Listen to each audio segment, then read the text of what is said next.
Individuals with property loans have welcomed the central bank's latest measures that allow deferred payments.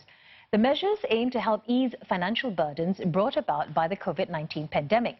And experts are encouraging those affected to apply for the deferment as soon as they can. Brandon Tanoto reports. 29-year-old Sydney Long, who works in the services industry, has seen his income affected because of COVID-19. He was relieved to hear about the Monetary Authority of Singapore's latest measures, and he says it'll help him manage debt and cash flow. I think the fact that this option exists is already very good because you can actually lower your money debt. He's considering to apply to defer payments of his residential property loan until the end of this year. Under the new measures, he can also convert his credit card debt into a term loan, which will have interest capped at 8%, lower than the 26% typically charged on credit cards. However, this option is only for those who've suffered a loss of 25% or more in their monthly income from February.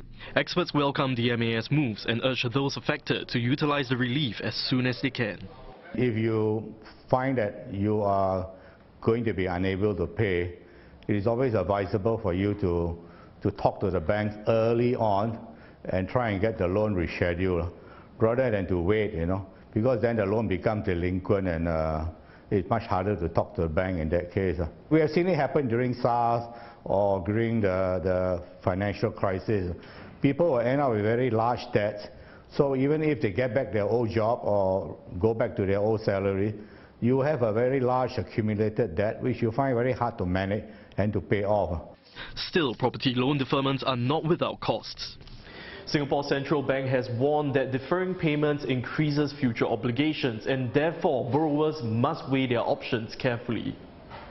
MAS also cautioned that it's better not to defer repayments if there isn't a need. Doing so means borrowers may be paying more interest.